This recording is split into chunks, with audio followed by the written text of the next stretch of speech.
Petit retour à la réalité pour nos merengues hier qui ont été tenus en échec sur la pelouse de Mallorca lors de la première journée de la Liga. Retour sur cette partie des Madrilènes avec notre revue de presse matinale.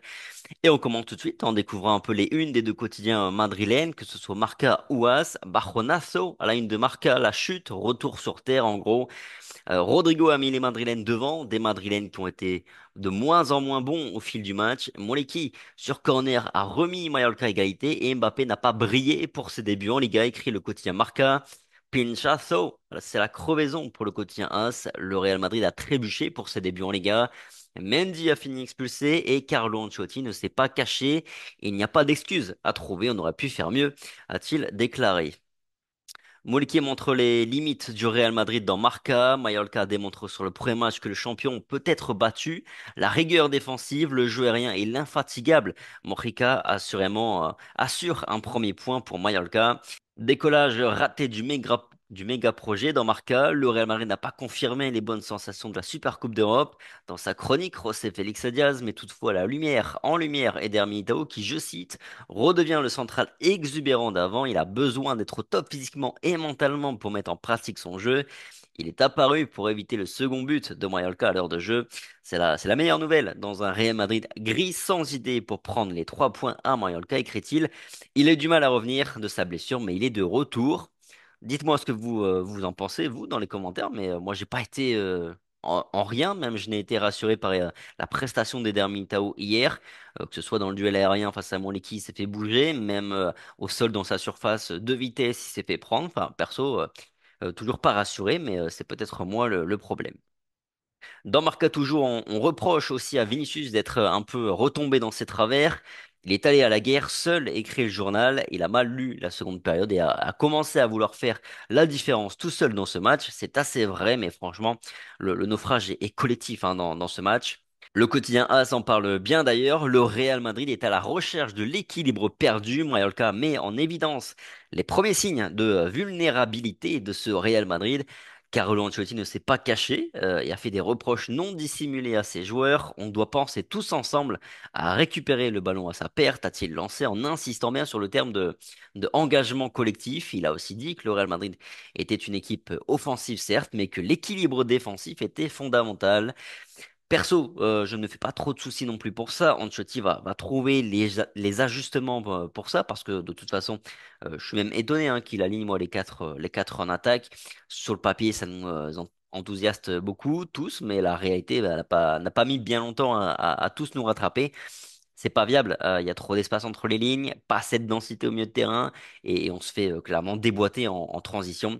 Bellingham a d'ailleurs mis le doigt dessus hein, dès la mi-temps en demandant à Mbappé, Vinicius et Rodrigo de finir les actions par quelque chose, un tir notamment, parce que sinon à la perte de balle ça va trop vite, c'est mortel parce qu'ils n'étaient pas assez sur le repli.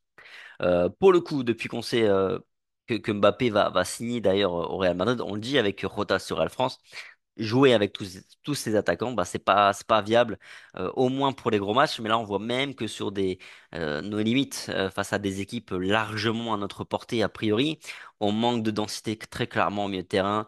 Il nous manque un créateur, un distributeur, quelqu'un qui gère le rythme, parce que là, on est capable de rien faire en fait en dehors d'attaquer en transition rapide.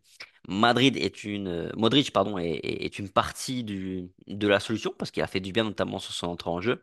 Mais le Croate a 39 ans. On peut pas compter sur lui sur toute la saison pour jouer 60-70 minutes par match. Il va falloir trouver d'autres solutions. Il va falloir tenter des choses avec Arda Güler, avec Brahim Diaz notamment, à Carlo en tout cas de trouver la solution. Mais l'équilibre, je pense qu'il le trouvera. Ça, c'est pas ça qui m'inquiète. Et même devant, je pense qu'ils vont trouver leurs automatismes. Il y a pas de souci. Bon, jetons un coup d'œil sur les notes. À présent, en commençant par Marca, qui a attribué 2 étoiles à Vinicius, Rodrigo, Modric et Militao, Mendy à la pire note, zéro pointé à cause de son carton rouge, j'imagine, qui est très stupide et qui va en plus pénaliser le Real Madrid pour au moins 2-3 matchs, parce que je pense qu'il va prendre au moins 2-3 matchs. En tout cas, il les mérite sans trop de problèmes. Chez le quotidien AS, 2 pics pour Carvajal, Valverde, Rodrigo et Mbappé. Un pic pour tous les autres. Franchement, je vois pas où ils vont chercher le deuxième pic pour Carvajal parce qu'il fait pas un grand match du tout. Rodrigo, je suis d'accord évidemment. Mbappé, Je sais pas, sur la deuxième, il a été quand même intéressant, c'est vrai. Il est même pas loin de nous donner la victoire, mine de rien, parce qu'il a deux belles occasions qu'il obtient après deux bons appels. Mais voilà, l'ensemble du match n'est pas non plus exceptionnel, loin de là. Chez Real France, on a attribué les notes suivantes, peut-être un petit peu généreuses, je trouve. 6 pour Courtois, qui fait largement le job, hein, malgré une petite faute de main sur la première période, mais sans conséquence parce qu'il se rattrape derrière. 5 pour le secteur défensif avec un malus pour Militao, et on aurait dû faire, je pense, la même chose avec Mendy d'ailleurs. 5 pour Tchouaméni, toujours en difficulté. 6 pour Bellingham, qu'on a surtout vu défensivement. Valverde, bon, c'est stable, c'est régulier. Rodrigo a été le meilleur en attaque et ensuite vient Mbappé pour moi effectivement parce que en deuxième ça a été on va dire il a été le plus intéressant on va dire pour les raisons que j'ai déjà évoquées. 5 pour Vinicius aussi pardon qui est retombé dans ses travers sur ce match.